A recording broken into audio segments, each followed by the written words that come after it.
नमस्कार। सौरभ द्विवेदी नाम है हमारा और आप देखना शुरू कर चुके हैं लल्लन टॉप शो। एक आरोपी की थाने में मौत हो गई, कैसे हुई इस पर बहस है और इसके बीच आ जाती है ये बात कि उसके पिता ने पुलिस को क्या लिख कर दिया, वो कितने संतुष्ट हैं। आज दिन की बड़ी खबर में हम यही सवाल उठाएंगे कि मृतक के पिता क्या सोचते हैं, इसका कानूनी कार्रवाई पर असर कैसे पड़ सकता है। साथ ही आपको कांग्रेस नेता सलमान खुर्शीद की किताब पर हो रहे विवाद के बारे में भी बताएंगे, जिस पर भाजपा का कहना है कि गांधी परिवार इच्छाधारी हिंदू है। लेकिन शो में सबसे पहले दिन का वीडियो। 99 साल की लीज पे। हाँ, ये जो आजादी हुई है ये 99 साल की लीज पर है। भारत कंप्लीटली आजाद नहीं है। एक सेकंड अरे ये बहुत बड़ी बात कह रही हैं। 99 साल की लीज थोड़ा एक्सप्लेन करेंगे? जी हाँ, आप इतिहास के पन्ने उठाकर देखिए। उस टाइम पर जो ब्रिटिश सरकार में जो नेता थे, मैं बता रही हूँ। अरे सुन तो लीजिए पहले पूरी बात जी। जब स्वतंत्रता की बात चली और स्वतंत्रता आंदोलन चल रहे थे, तो आदरणीय नेहरू जी और महात्मा गांधी जी जब आगे थे तो सरकार देना नहीं चाह रहा था ब्रिटिश क्राउन, और उन्हीं की ही शपथ ली गई थी। क्योंकि उस टाइम पे इलेक्शन नहीं हुए थे। नेहरू गांधी ने किसकी शपथ ली थी? ब्रिटिश क्राउन की शपथ ली थी, ना कि भारत के संविधान की शपथ ली गई थी। ये मुख्य प्रधानमंत्री पहले बन गए थे। 1951 में चुनाव हुए, उसके बाद फिर पार्टी बनी, तब जाके अपना संविधान लागू हुआ था। और ये उस टाइम पे आपको भी पता होगा, आज के प्रधानमंत्री जब शपथ लेता है तो वो भारतीय संविधान की शपथ लेता है। नहीं, वो लेकिन 99 साल की लीज। मैं बता रही हूँ, ये ब्रिटिश क्राउन ने भारत को 99 साल की लीज पर दिया हुआ है। ये कंप्लीटली आजाद नहीं है भारत, और ये भी कांग्रेस वालों की ही देन है जो है। आजादी 99 साल की लीज पर मिली है। लल्लन टॉप अड्डे का ये वीडियो बीते दिनों खूब वायरल हुआ था, आपने भी देखा होगा। अब इसी तरह का एक वीडियो और वायरल हो रहा है, जिसमें एक्ट्रेस कंगना रनौत कह रही हैं कि देश को आजादी 1947 में नहीं बल्कि 2014 में मिली। 1947 में मिली आजादी कंगना के मुताबिक भीख में मिली आजादी थी। एक समाचार चैनल के मंच पर एक्ट्रेस कंगना रनौत ने ये बातें कही। वीडियो सोशल मीडिया पर वायरल हुआ तो लोग पूछने लगे कि कभी लीज पर आजादी मिलने का झूठ फैलाया जाता है, कभी भीख में मिलने का झूठ फैलाया जाता है। आजादी के अमृत महोत्सव के बरस में अपना सर्वस्व निछावर कर देने वाले असंख्य पुरखों के त्याग और बलिदान को याद किया जाए, या इस तरह के मूर्खतापूर्ण अपमान को याद रखा जाए। यह बहस का विषय ही नहीं है कि 1947 में आजादी मिली या नहीं। इस तरह के मूर्खतापूर्ण तर्कों पर बहस करना देश के असंख्य स्वतंत्रता संग्राम सेनानियों का अपमान होगा, जिन्होंने अपना शरीर या मस्तिष्क इस देश को मजबूत करने में लगाया। सवाल यह है कि बार बार इस तरीके के झूठ फैलाकर क्या एक तबका आज़ादी की लड़ाई लड़ने वाले महापुरुषों से इस लड़ाई का श्रेय छीनने की कोशिश कर रहा है?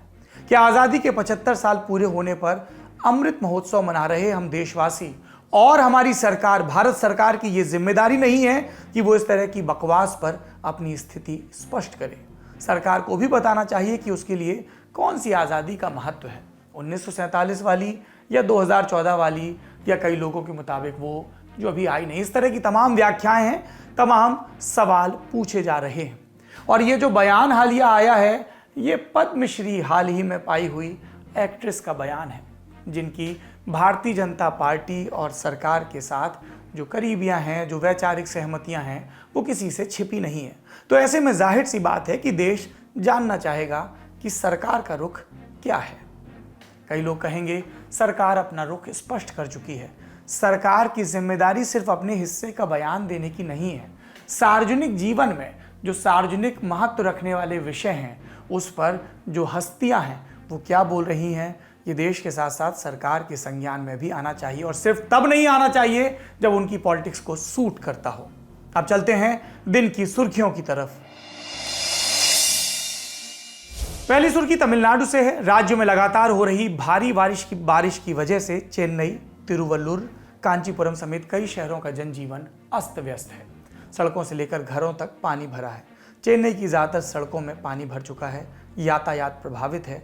राज्य में अब तक 12 लोगों की इस बारिश के चलते मौत भी हो चुकी है। इनकी मदद के लिए पुलिस, अर्धसैन्य बल और एनडीआरएफ की टीमें तैनात हैं। बंगाल की खाड़ी के ऊपर बने दबाव की वजह से राज्य में अभी 2 दिन तक और भी बारिश होने की आशंका है। मौसम विभाग के मुताबिक 11 नवंबर की शाम तक इसके उत्तरी तमिलनाडु और दक्षिणी आंध्र प्रदेश के तट को पार करने की संभावना है। तमिलनाडु के मुख्यमंत्री स्टालिन ने प्रभावित इलाकों का दौरा किया और अधिकारियों और मंत्रियों को लोगों तक राहत कार्य पहुंचाने के निर्देश दिए।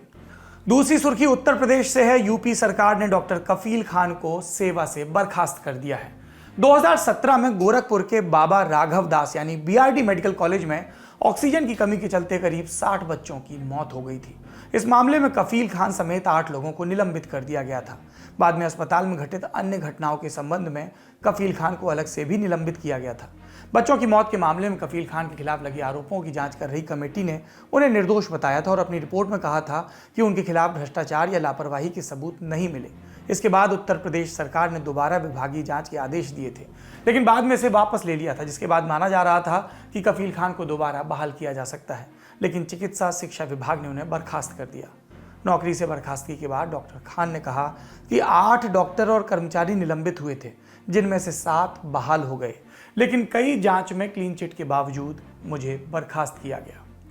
8 लोग जेल जाते हैं और सस्पेंड होते हैं, निलंबित की जाती हैं, जिसमें 7 लोगों को बहाल कर दिया जाता है। मुझे डीएम से लेके प्रिंसिपल सेक्रेटरी तक का और हाई कोर्ट में ये कहा कि जजमेंट में कहा जाता है कि कोई चिकित्सा लापरवाही नहीं की, कोई भ्रष्टाचार नहीं किया। फिर भी कल खबर मिलती है कि इनको टर्मिनेट कर दिया गया है, यानी नौकरी से निकाल दिया गया है, बर्खास्त कर दिया गया। 63 बच्चों के माँ बाप आज भी इंसाफ के लिए भटक रहे हैं। जो असली कातिल हैं, इस गुनाहगार हैं, वो आज भी खुलेआम घूम रहे हैं। तीसरी सुर्खी में बात कांग्रेस नेता सलमान खुर्शीद की किताब से उपजे विवाद की। पूर्व केंद्रीय मंत्री सलमान खुर्शीद, उनकी हाल में किताब आई है सनराइज ओवर अयोध्या। इसमें खुर्शीद ने कहा कि ये उनकी जिम्मेदारी थी कि वो अदालत के उस फैसले की व्याख्या करें जिससे वो कभी जुड़े थे। किताब की इस लॉन्चिंग के मौके पर पूर्व केंद्रीय मंत्री पी चिदम्बरम ने कहा कि 6 दिसंबर को जो हुआ वो गलत था। इस घटना ने हमारे संविधान को बदनाम किया। 2 समुदायों के बीच एक अटूट खाई तैयार हुई। मैं 100 बार कहूंगा कि ये गलत था। लगभग 300 लोग आरोपी थे, बरी हो गए। जैसे किसी ने जेसिका को नहीं मारा था, वैसे ही किसी ने बाबरी मस्जिद को ध्वस्त नहीं किया था। ये तो हो गई चिदम्बरम के बयान और किताब की लॉन्चिंग की बात। अब चलते हैं विवाद की तरफ। किताब आई और इसका एक पन्ना खूब वायरल हुआ। द सैफरन स्काई नाम के इस चैप्टर में लिखा है कि मौजूदा दौर में हिंदुत्व का राजनीतिक रूप साधु संतों के सनातन और प्राचीन हिंदू धर्म को किनारे लगा रहा है। हिंदुत्व का ये राजनीतिक रूप ISIS और बोको हरम जैसे जिहादी संगठनों के समान है। भारतीय जनता पार्टी ने इसे बहुसंख्यकों की भावनाओं को कुचलने वाला बताया और कांग्रेस पार्टी पर सांप्रदायिक राजनीति का आरोप लगाया। पार्टी की सरकारें आजादी के बाद 55 साल देश में रही, केवल और केवल सांप्रदायिक राजनीति उन्होंने करी। कैसे समाज को बांटे, कैसे जहर फैलाएं, कैसे हिंदू मुस्लिम की राजनीति करे। विपक्ष के दलों की भी मजबूरी बन गई है कि प्रगति की बात करें। दूसरी तरफ सलमान खुर्शीद ने किताब को हिंदू मुस्लिम एकता के बारे में बताया। सुनिए उनका बयान। जो हिंदुइज्म नहीं जानता है वो तीखी प्रतिक्रिया करेगा, और जो हिंदुइज्म नहीं जानता है, हिंदू धर्म के बारे में नहीं जानता है, या जो इस्लाम को नहीं समझता है, उससे क्या बहस करेंगे। सर, इस किताब में आपने कंक्लूजन में कहा है कहीं ना कहीं राम राज्य की बात है, कॉन्स्टिट्यूशन की बात है, उसको थोड़ा इलैबोरेट करेंगे। देखिए, लोग समझते हैं कि राम राज एक कॉन्सेप्शन है, एक सोच है हिंदुओं की। राम राज सिर्फ हिंदुइज्म तक सीमित नहीं है। राम राज एक व्यापक एक विचार है, और नाम राम राज है।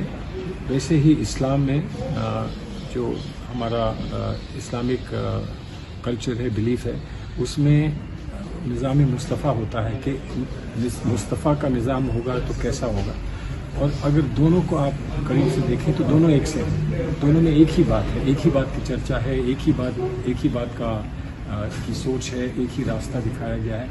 और इसलिए सिर्फ शब्दावली में हम ना घिर जाएं, जो उसके अंदर का जुज़ है, जो उसके अंदर का सच है, उस तक हम पहुंच सके। ऐसा मैं उम्मीद करता हूं कि इस किताब से और हम लोग जो भी और कर रहे हैं उससे होगा। जी, ये थी सुर्खियां। आप चलते हैं दिन की बड़ी खबर की तरफ। राम, जिनके लिए सत्य और कर्तव्य से बड़ा कुछ नहीं था। राम, जिनके राज में प्रजा इतनी सुखी रही कि नया शब्द बन गया राम राज्य।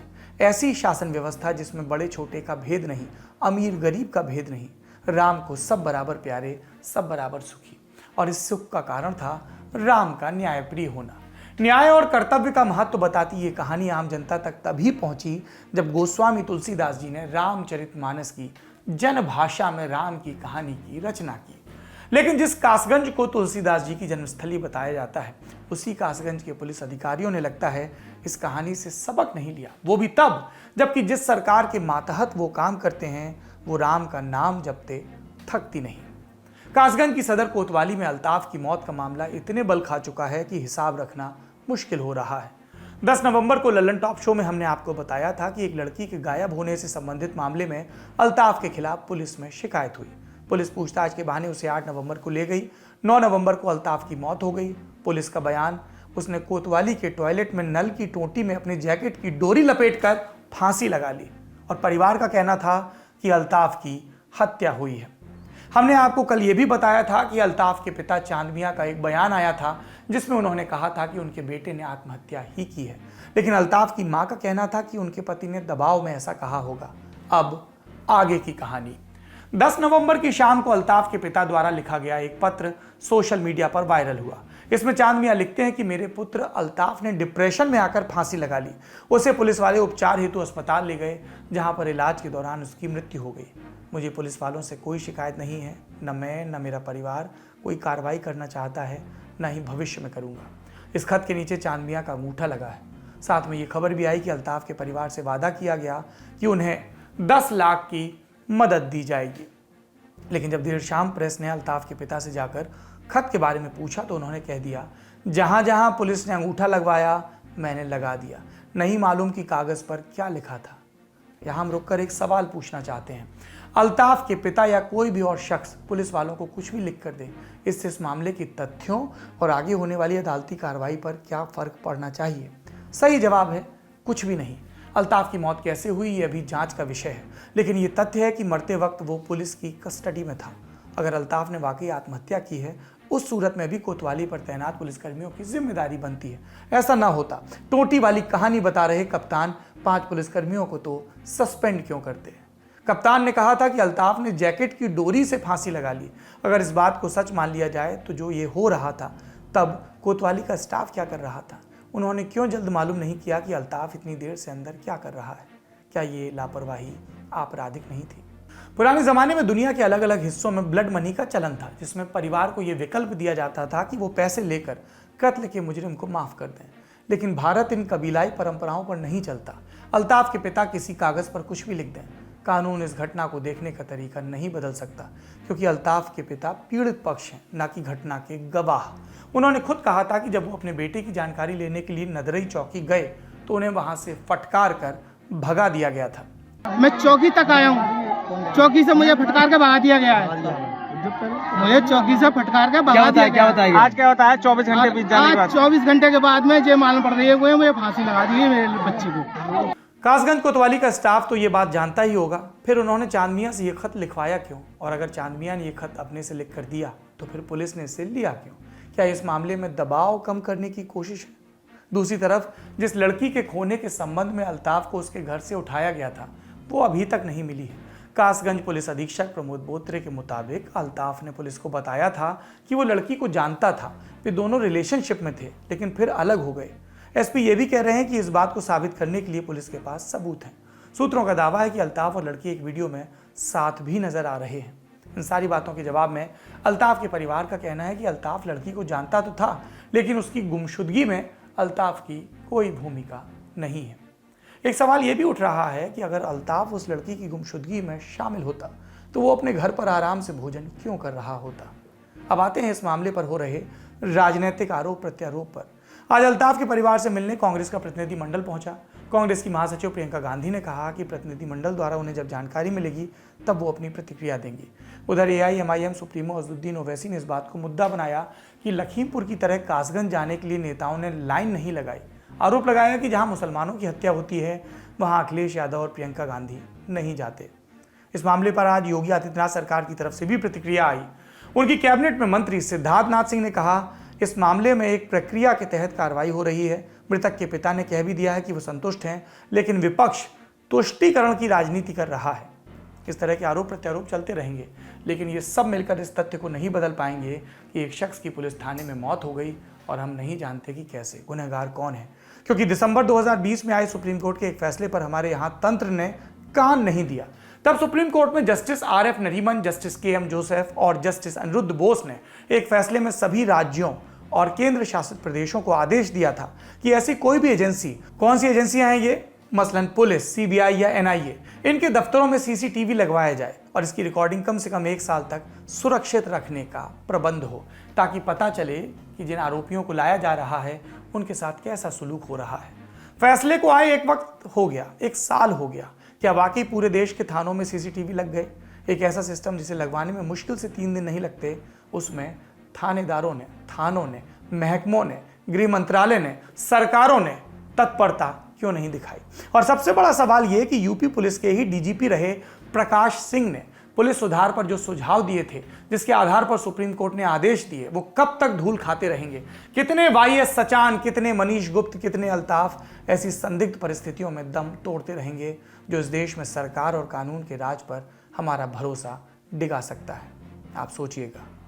अब शो में आखिरी पड़ाव, कू की राय। इस सेगमेंट में हम सोशल मीडिया पर लोगों से उनकी राय या पोल के जरिए उनका रुझान जुटाने की कोशिश करते हैं। आज का सवाल था, ये जो कंगना रनौत ने बयान दिया उसके आधार पर, कि भारत को, आपको कब लगता है असली आज़ादी कब मिली? विकल्प थे 1947, 2014, 1947 में 99 साल की लीज, या असली आज़ादी मिलना बाकी है। ये 4 विकल्प थे और ध्यान से सुनिएगा लोगों ने क्या जवाब दिए।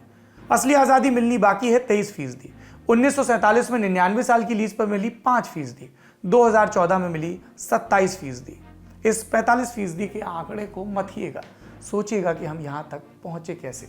बाकी 55% ने कहा कि आज़ादी 1947 में मिली थी। मैं 100% आपको कह रहा हूँ, 15 अगस्त 1947 को हमारा देश आज़ाद हो गया था और 26 जनवरी 1950 को इसने अपने संविधान को अंगीकार किया था, एक गणतंत्र के रूप में अपने आप को दुनिया के सामने प्रस्तुत किया था। अब कू पर आप भी अगर हमारे पोल का हिस्सा बनना चाहते हैं तो ललन टॉप को वहाँ फॉलो करें। पोल के चुनाव के नतीजे हम इसी शो में दिखाएंगे। अलग अलग मुद्दों पर आपकी राय भी मांगते हैं। अपनी राय आप हमें कमेंट बॉक्स में या #LTShow के साथ भी बता सकते हैं, उसे भी शो में शामिल किया जाएगा। चलते एक सूचना और, बुलौआ कहते हैं जिसको हमारे यहाँ न्योता। रविवार 14 नवंबर को शाम 3:30 यानी 3:30 बजे से मेरठ के चौधरी चरण सिंह पार्क में होगा हमारा अगला ललन टॉप अड्डा। आप अड्डे में हिस्सा लेने के लिए मौके पर पहुंच सकते हैं। राजनीतिक चर्चा होगी, नौजवानों के मुद्दे पर बात होगी। मेरठ जिस हरित प्रदेश की मांग वाले आंदोलन का केंद्र है, किसानों के आंदोलन का एक बड़ा केंद्र है, सक्रियता का केंद्र है, स्पोर्ट्स का केंद्र है, वहां के उस पूरे अंचल के मुद्दे क्या हैं, इन पर विस्तार से बात होगी। अगर आप हमारे मेहमानों से जो मंच पर आएंगे या हमसे कोई सवाल पूछना चाहते हैं तो आप ऊपर भी पूछ सकते हैं। हमारा हैंडल है दी ललन टॉप। आज का शो यहीं समाप्त होता है। अपना और अपनों का ख्याल रखिए। शुभ रात्रि।